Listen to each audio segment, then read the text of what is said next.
Hello बच्चों, एक बार फिर से स्वागत है आपका अपने YouTube channel UP board PCM में। इस वीडियो में हम लोग देखेंगे कक्षा 10वीं के विज्ञान के जो महत्वपूर्ण प्रश्न होते हैं बहुविकल्पीय जो कि ओएमआर शीट वाले हैं उन प्रश्नों के बारे में। और आज का ये जो है बहुविकल्पीय प्रश्नों के लिए दूसरा सीरीज है। पहले सीरीज में यानी पहले पार्ट में हमने कुल 10 प्रश्न सॉल्व किए हैं और आज इस पार्ट में उससे आगे के कुछ सवाल आज हम लोग देखेंगे जो कि दूसरे चैप्टर से लिया गया है।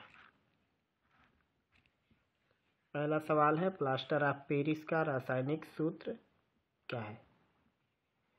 तो प्लास्टर ऑफ पेरिस का जो रासायनिक सूत्र होता है वो होता है CaSO4 × ½ H2O, जो उसका सूत्र होता है।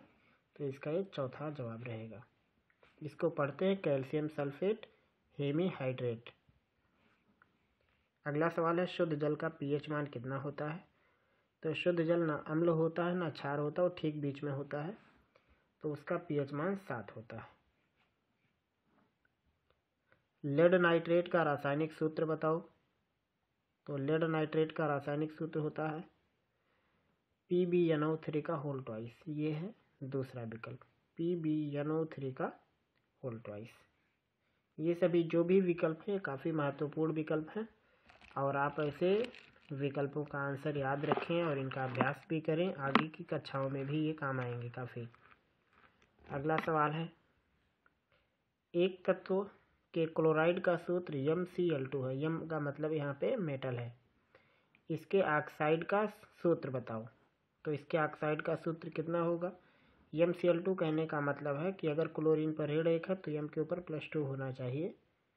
तो ऑक्साइड जो होता है उसमें ऑक्सीजन में -2 होता है, इसमें +2, तो दोनों का 2 ख़त्म कर देंगे तो बचेगा MO। ये इसका विकल्प जो दूसरा है ये सही रहेगा। अगला सवाल है, Na2CO3 का सामान्य नाम बताओ।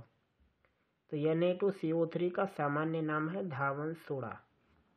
तीसरा विकल्प इसका सही है। अगला सवाल है, एक विलेन लाल लिटमस को नीले में बदल देता है, इस विलेन का pH है। यहाँ 4 ऑप्शन है। तो लाल लिटमस नीला तभी होता है जब हम क्षार के साथ कोई भी प्रक्रिया दोहरा रहे होते हैं लिटमस के साथ, तभी लाल लिटमस नीला होता है। और क्षार की जो pH होती है वो 7 से ऊपर होती है। तो इसमें 7 से नीचे सारी वैल्यू है, 7 से ऊपर केवल 1 लिखा हुआ, तो यही सही रहेगा। 7वां सवाल है, जल को जीवाणु रहित करने में उपयोगी पदार्थ कौन है? तो जल को जीवाणु रहित करने में ब्लीचिंग पाउडर का इस्तेमाल करते हैं। कैल्शियम सल्फेट का सूत्र बताना है इसमें कि कौन सा है। इन सब में वैसे इसमें जो सवाल है यहाँ सल्फेट के बजाय फास्फेट होना चाहिए था। यहाँ पे फास्फेट होना चाहिए था, विकल्प जिस हिसाब से बनाया गया है।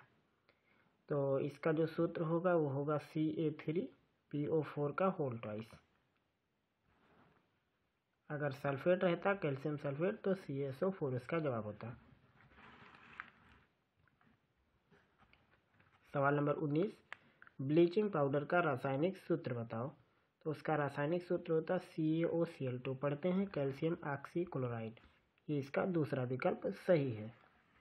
और इसके बाद सवाल दिखाते हैं आपको।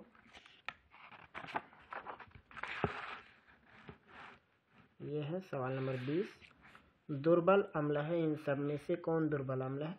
तो दुर्बल अम्ल है HCl हाइड्रोजन साइनाइड। सवाल नंबर 21, H2S विलेन का pH मान कितना होगा? तो ये जो H2S है ये अम्लीय विलेन तैयार करेगा, तो यहाँ पे विकल्प रहेगा 7 से कम। ये इसका जवाब रहेगा। उदासीनीकरण प्रक्रिया इनके मध्य होती है, मतलब इन चारों में से कौन सा? ये तो उदासीनीकरण होती है अम्ल और क्षार के बीच में, तो इसका विकल्प C सही रहेगा। अगला है, धावन सोडा की प्रकृति कैसी है? तो धावन सोडा की प्रकृति कैसी है? क्षारीय है। धावन सोडा यानी Na2CO3, जल उसके साथ आता है तो वो NaOH बना देता है, तो क्षारीय स्वभाव का है वो। तो इसका विकल्प भी सही रहेगा। तो ये थे कुछ महत्वपूर्ण विकल्प जो आपका दूसरा चैप्टर है रसायन विज्ञान का, कक्षा 10वीं की विज्ञान का। और इसके बाद अब हम आपके सामने लेकर के आएंगे तीसरे पार्ट के महत्वपूर्ण बहुविकल्पीय प्रश्नों को आगे के पार्ट में।